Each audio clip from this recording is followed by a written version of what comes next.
La Rouvière. Voilà, tout ce qui est réhabilitation, démolition, implosion, bâtiment. Moi, je suis un passionné. Comme je disais, j'ai fait un projet là-dessus. Ça s'appelle Opération Champagne. Le soleil tape fort. Et ouais, et je me suis toujours demandé en fait si c'était des Tesses chaudes, si c'était des quartiers. Je comprends pas en fait. Il y a un truc qui m'interpelle, qui m'a toujours interpellé là depuis. Ça fait longtemps maintenant que je viens sur Marseille et que je vois ces blocs-là. D'ailleurs, je vous jure, c'est vrai. Hein, au Prado, une fois, j'ai interpellé des jeunes. Je leur ai dit, vous pouvez me dire c'est quoi là-bas, comment ça s'appelle, c'est quoi, c'est quoi comme quartier, etc., etc. Et en fait, non, en fait, pas du tout quoi. Voilà. Tout ça, voilà, il y a de l'électricité, il y a des fils électriques, il y a du béton, il y a de l'amiante, voilà, il y a des câbles, on voit même il y a un centre commercial qui est là, il y en a un qui est juste là, il y a tout qui est à disposition, on est à je sais pas combien de kilomètres du centre-ville, etc., etc.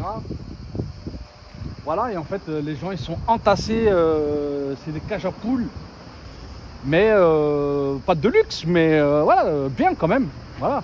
Et j'imagine la vue qu'ils doivent avoir de la mer Méditerranée, ça doit être incroyable. Je sais pas, c'est vraiment très très spécial. C'est au niveau politique, on veut pas réhabiliter, on veut pas laisser les gens vivre où ils sont actuellement. Je sais pas pourquoi, c'est à cause de la délinquance ou à cause du fait qu'il y a beaucoup d'immigrés ou ils ont peur du communautarisme, etc., etc. Et tous ces sujets médiatiques, etc., font qu'à un moment donné, bah, en fait, ils veulent tout détruire, veulent tout démolir pour anéantir et tous ces phénomènes. Alors qu'en réalité, c'est pas le cas. C'est pas vrai, en fait. Tout ce qu'on essaie de nous dire par rapport au quartier chaud, même par rapport au quartier nord, hein. Voilà, je vois, il y a des reportages. Malheureusement, il y a des genoux, ils se laissent prendre au jeu, ils font des reportages avec des cagoules en train de vendre du shit, de la cocaïne. Ils jouent des rôles, tout ça associé un petit peu à du rap, etc., etc. Et ils trouvent qu'ils valorisent leur quartier, genre c'est des bandits, quoi. Bon, ils se sont fait avoir et ils se font avoir, que ce soit au niveau médiatique ou au niveau ou avec l'argent. Et d'un autre côté aussi, s'ils n'ont pas cet argent-là, bah, ils n'ont rien à manger dans leur gamelle. Donc, et en même temps, il y a d'autres manières aussi d'essayer de s'en sortir dans la vie. Voilà, pour justement à un moment donné réussir à devenir propriétaire, acheter un appartement ou une maison, un pavillon, une villa, sa bagnole et vivre quoi. Et non, en fait on a enterré les quartiers dits sensibles, on les a enterrés à la base, on veut les enterrer, on veut les démolir, et en plus on fait du business avec ça, hein. Faut savoir, hein, parce qu'après il y a les promoteurs qui déboulent, qui rachètent les terrains, qui reconstruisent à taille humaine effectivement, mais qui revendent aussi une partie, peut-être il y a une partie de logements sociaux, etc., etc. C'est vrai aussi, ils sont un petit peu obligés parce qu'on est dans un pays quand même où il y a la loi, où il y a du droit, où à un moment donné on ne peut pas faire tout et n'importe quoi au niveau du mobilier urbain et au niveau politique, etc., etc.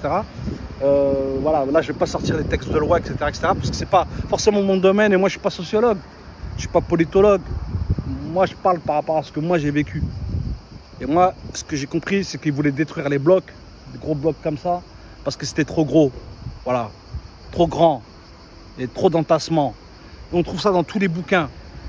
Bah, expliquez-moi qu'est-ce qui fait qu'ils sont encore debout, ceux-là. Et que les gens, ils vivent dedans. Et ils sont bien. Et ils sont tranquilles.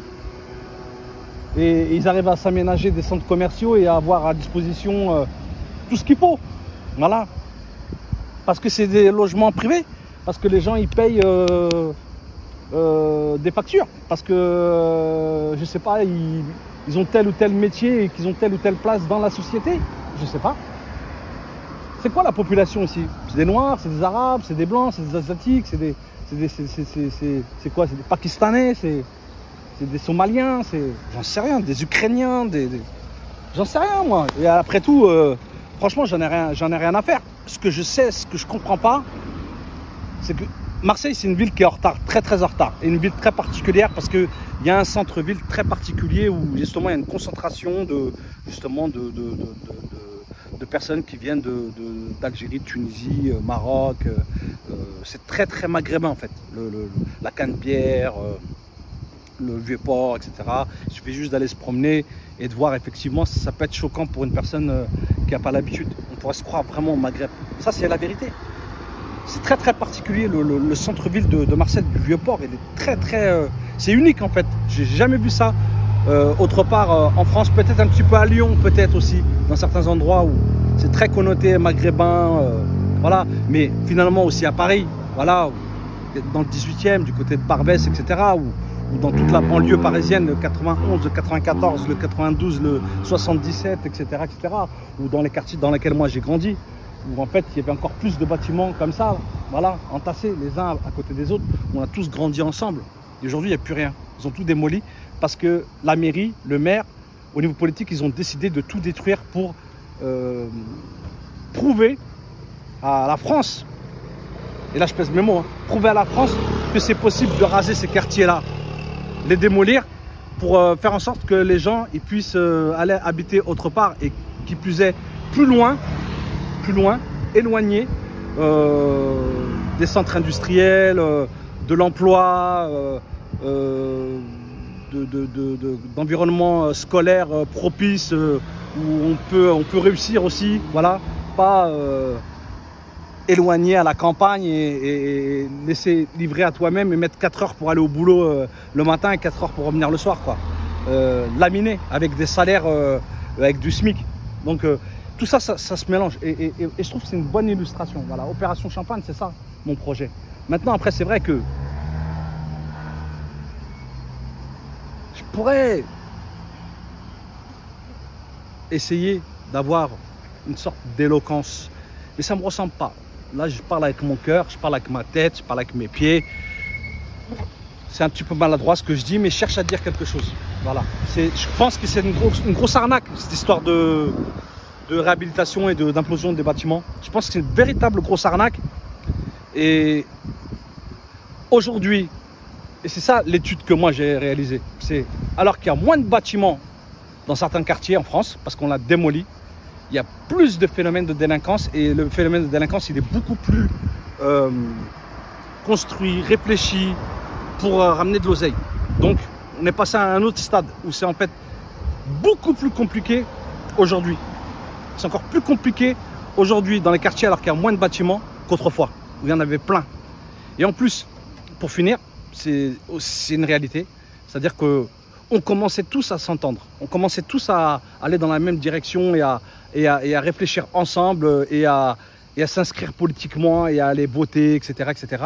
Et en détruisant ces bâtiments-là et en clivant, en séparant les personnes, les communautés, etc., bah finalement, ils ont réussi à faire toutes ces machinations politiques, électorales, qui fait que bah, le maire, c'est encore le même maire, ça fait 25 ans, c'est un roi.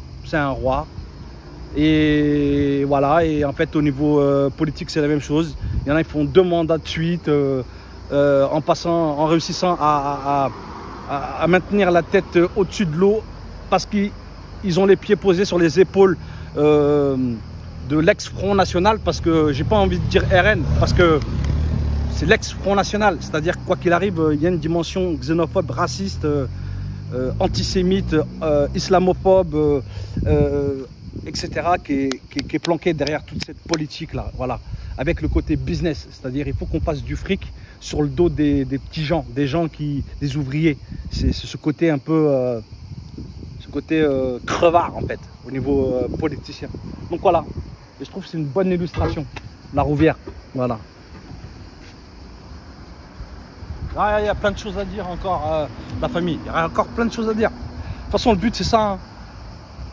Opération Champagne, c'est ça, entre guillemets, hein. Opération Champagne, c'est juste une opération que moi je fais avec mes amis d'enfance pour essayer de m'exprimer et dire un petit peu comment nous on vit les choses aujourd'hui par rapport à ce qu'on a vécu, voilà, dans ces quartiers-là. Et voilà, et de toute façon, c'est pas fini. Je continue encore à faire des petites vidéos de temps en temps.